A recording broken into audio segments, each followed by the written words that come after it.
Bueno, buenos días. Muchas gracias a Fundación Vacunar por invitarme y también muchas gracias porque es mi nuevo lugar de trabajo. Así que fui cálidamente bienvenida. Bueno, me alegra estar acá por primera vez como disertante. He estado algunas veces en el auditorio. Así que me tocó este tema de... No, está bien. Me tocó este tema de coberturas, lo he presentado en varias ocasiones, pero desde otro enfoque y desde otro lugar. Así que traté de darle una mirada distinta con el auditorio que tenemos, que en general son médicos que hacen asistencia en consultorio o en sus servicios de salud, un poquito para entender y poder explicar o ver una visión un poco más allá de los números, de esto que presentaba Mirta, que en algún momento mencionó varias veces el tema de coberturas y que uno muchas veces lo escucha y posiblemente no sabemos a veces de qué están hablando, y en esto voy a ser autorreferencial. Cuando yo trabajaba en atención primaria, vacunábamos, hacíamos actividades en terreno, pero la verdad que no tenía idea de lo que era una cobertura. No tenía idea de que mi trabajo estaba aportando a una cobertura. Entonces ese es un poco el objetivo. Desde el lugar de cada uno, con su tarea, indicando vacunas, aplicando vacunas, estamos aportando a mejorar una cobertura poblacional y tenemos que tener esa visión en la actividad día a día. Para, como también mencionaba Mirta Magariños, poder hacer esta misión, que es la misión de todo el programa de vacunación, que es controlar, eliminar y erradicar las enfermedades prevenibles por vacunación. Para eso necesitamos tener un adecuado programa de inmunizaciones, adecuado también a la situación epidemiológica y sanitaria del país. Necesitamos tener altas coberturas de vacunación, una vigilancia epidemiológica intensificada y también medidas de control efectivas. En lo que nos vamos a enfocar ahora es en esto de las altas coberturas de vacunación, no ir tanto a los números, sino tener un poco estos números que nosotros vemos, que pueden ser 95, 90, 93, 89, 70. ¿Qué es eso? Digamos, porque para los que trabajamos en vacunas es algo más de jerga, pero para el médico que está en la asistencia cotidiana posiblemente no tiene por qué estar al día de esta información. Entonces también poder entender un poco, cuando vemos esos números, qué hay debajo. De hecho, está la imagen del iceberg, que es una diapo que uso desde el 2009, porque me parece que representa muy bien. Vemos un número, pero posiblemente no vemos todo el trabajo que implica llegar a tener ese número y a tener esas coberturas útiles.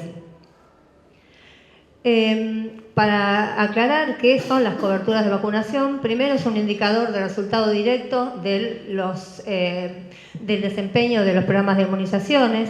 Es un indicador que debe ser monitoreado en forma continua, si no, no nos sirve, llegamos tarde, porque ya tuvimos oportunidades perdidas y ya perdimos personas a vacunar en el camino y es muy difícil a veces poder recaptarlas. También nos da una indicación de riesgo ante nuevos posibles presentación de enfermedades inmunoprevenibles y posibles brotes. De hecho, y también retomando lo que mencionó Mirta, cuando Venezuela venía con coberturas bajas era un riesgo inminente que después la historia nos dio la razón, que se presentaron grandes brotes. Esto no solo a nivel país, sino también a nivel subregional y a nivel de los diferentes, por ejemplo, Ciudad de Buenos Aires, comunas, tener la idea de cómo vienen las coberturas, porque a nivel total de toda la ciudad puede estar bien el indicador, pero cuando avanzamos más a nivel más micro, posiblemente nos encontramos con alguna sorpresa. Entonces, estas coberturas de vacunación son evaluables a través de diferentes métodos. En general son los métodos administrativos, los de registros nominales informatizados, algunas encuestas poblacionales y los monitoreos en terreno. Nos vamos a dedicar más que nada a los administrativos, pero voy a hacer mención a los registros nominales informatizados, ya que hace muchos años que se vienen trabajando todos los países en mejorar e implementar con los avances tecnológicos. Antes los vacunatorios estaban llenos de planillas, papeles y registros, y ahora se apuesta por registros que sean nominales, informatizados y en red, para que todos los sectores aporten a la cobertura de vacunación, para que no tengamos solo los datos del subsector público, sino que el subsector privado y de seguridad social pueda aportar la información. Este es un esquema que es del CDC, que es muy teórico, pero es muy simple y me gustó, es bastante gráfico. Cada persona puede elegir a dónde vacunarse, independientemente de la cobertura que tenga y donde tenga ganas de ir. Esa información debe ir en algún lugar para que sea analizada y que esa información se analice ya a nivel poblacional y no solo a nivel institucional. Y esa consolidación de la información debe tener una devolución nuevamente a aquellos que que generaron esa información, pero también accesible a la comunidad y a aquellos profesionales que lo necesiten. Es un esquema bastante simple, pero a veces no tan fácil de implementar.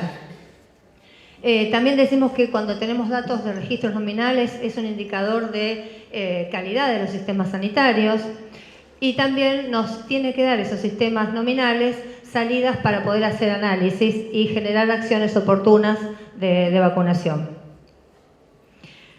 Las encuestas poblacionales, algunos países monitorean sus avances en vacunas con encuestas poblacionales, en el caso de Estados Unidos y Canadá, no es nuestro caso, generalmente son costosas porque hay que hacer muestras representativas.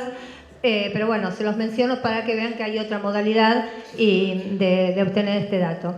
Y también otra estrategia que se puede utilizar son los monitoreos de vacunación en terreno, que posiblemente aquellos que pasaron por algún área programática han trabajado en los monitoreos rápidos de vacunación, que es la visita casa por casa o en las escuelas para hacer relevamiento de carnet y ver quién está vacunado y quién no. En general, esta estrategia se utiliza para testear, para verificar la implementación de alguna estrategia puntual, una campaña, una acción intensiva. Y volviendo a la cobertura administrativa, que es ese porcentaje que venimos hablando, cuando nos referimos a esto hablamos del total de vacunas aplicadas por dosis en relación a una población que nosotros le decimos población objetivo, de un lugar específico y de un grupo de edad determinado. Si bien está expresado en porcentaje, esto no es un porcentaje, sino que es una tasa expresada en porcentaje, porque voy a tener en el numerador todas las dosis aplicadas en este caso, y en el denominador vamos a tener aquella población que yo quiero objetivo de esa dosis y de esa vacuna.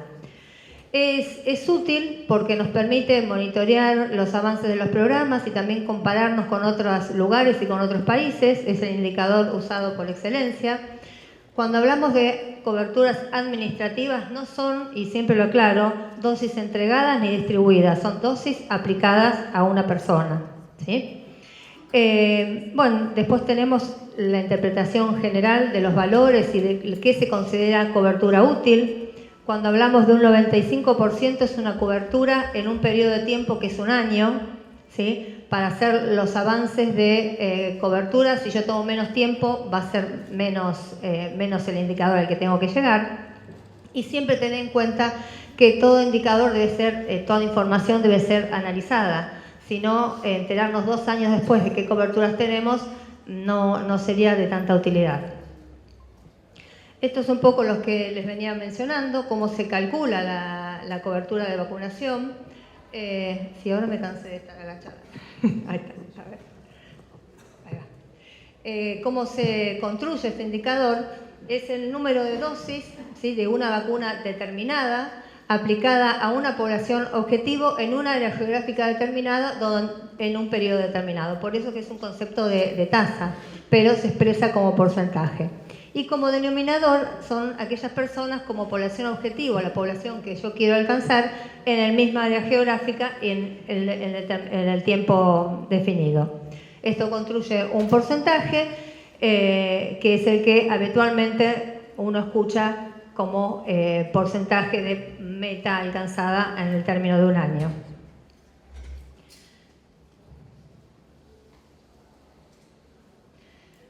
Bueno, ¿para qué son los indicadores necesarios? Para analizar la situación, o sea, cómo estamos. En algunas de las presentaciones que me precedieron mencionaron cómo antes de los brotes y de los aumentos de casos, cómo las coberturas estaban bajas, cómo en algunas situaciones tenemos subidas y bajadas de coberturas. También nos sirven para hacer comparaciones, para medir tendencia en el tiempo. O sea, si tengo una cobertura en un grupo poblacional, llámese ingreso escolar, y en vengo viendo que todos los años está baja, uno tiene que implementar una estrategia para mejorar esa cobertura. Y utilizar justamente esto que estamos mencionando, utilizarlo como una herramienta para la gestión. Toda información nos debe llevar a una acción para intentar resolver el problema.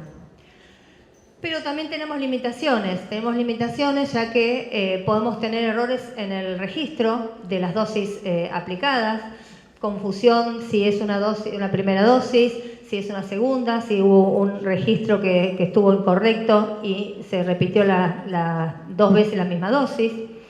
Inclusión de dosis administradas a niños que están fuera de la edad correspondiente. O sea, si yo tengo un numerador, en el denominador tiene que estar la población que corresponde a esa vacuna, ¿sí? Ingreso escolar, no puedo poner aquellas vacunas que di a otra cohorte que son 7 u 8 años, ¿sí? Por más que sean las mismas vacunas que va a recibir, ¿sí? Porque no es la población objetivo en ese momento, en esa estrategia.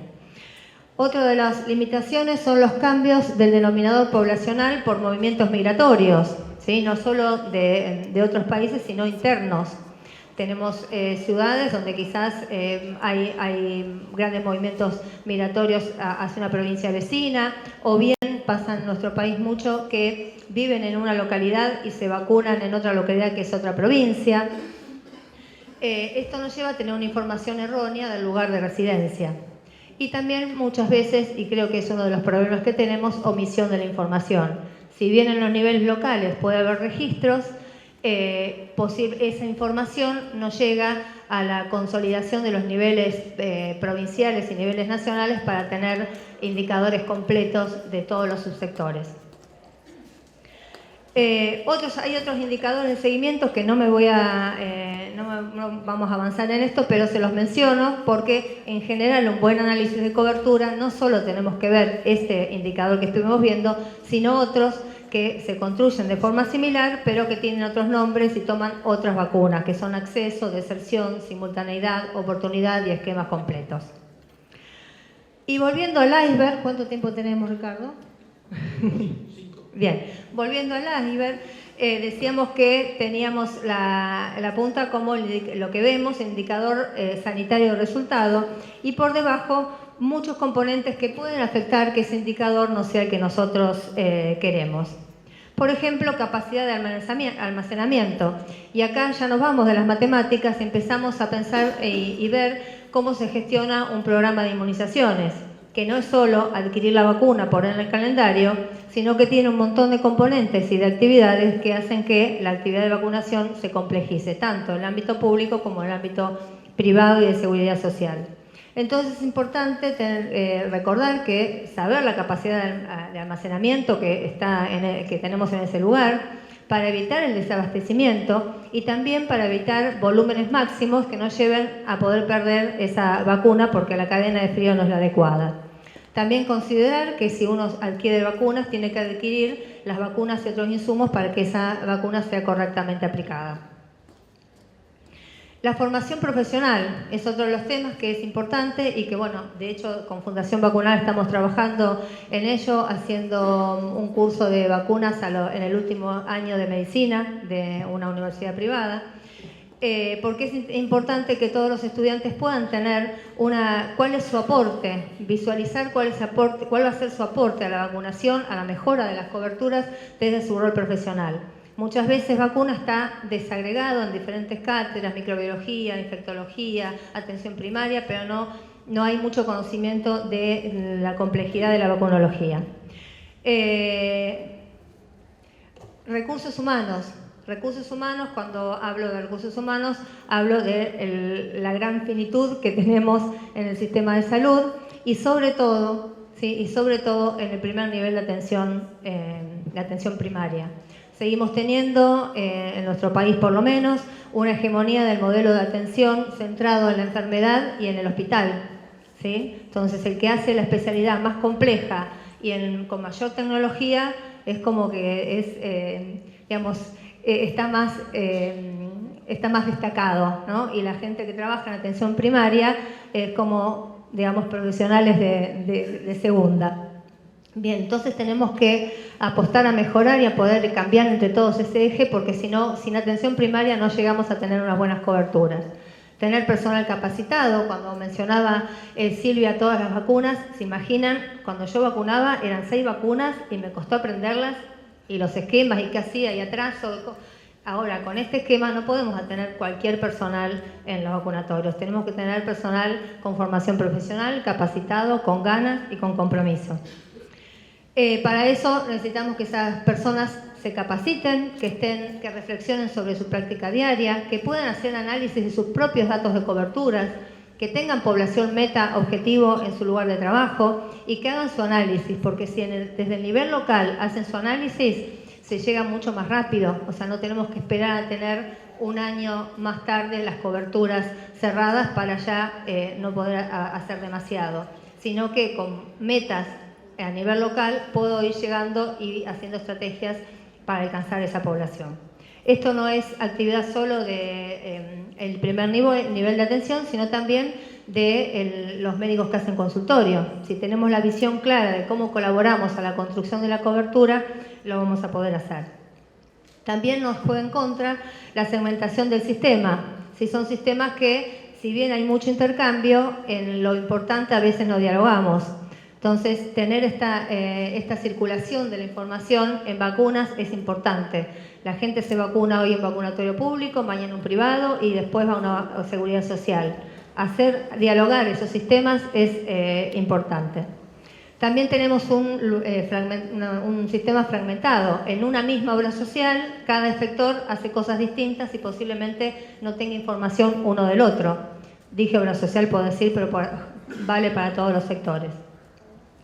Y para ir terminando, poder pensar en la calidad de datos. Como veíamos, hay muchas fuentes de error en los numeradores, hay muchas fuentes de error en los denominadores, pero tenemos que trabajar con datos serios, definir a principio de año o a fin del año los próximos denominadores con fuentes serias, confiables. No podemos andar cambiando la población objetivo cada mes porque es poco serio. Y recordar siempre que en lugares pequeños, ¿sí?, las pequeñas diferencias provocan un efecto mayor. Así que cuanto más trabajemos a nivel local, tenemos que tener esa seguridad de que esos datos están bien y que ese denominador es el preciso. Y también importante la gestión logística, ¿sí?, asegurar, un poco también como decía Silvia, asegurar la calidad de la adquisición, el movimiento y el almacenamiento, con controles de inventarios, con seguir los insumos. Esto va para el nivel macro, a nivel jurisdiccional, pero también en los pequeños vacunatorios, ¿sí? No podemos esperar que nos mande alguien si nosotros no gestionamos nuestro propio recurso, ¿sí? Esto genera oportunidades perdidas y también dificultades para acceder. Así que, bueno, para ir terminando en honor al tiempo, todas estas complejidades están detrás cuando vemos un número que es 80, 90, y en todas estas complejidades tenemos el desafío de trabajar para poder tener buenos indicadores, y no solo como indicador, sino que ese indicador refleje que tenemos a nuestra población correctamente vacunada. Muchas gracias.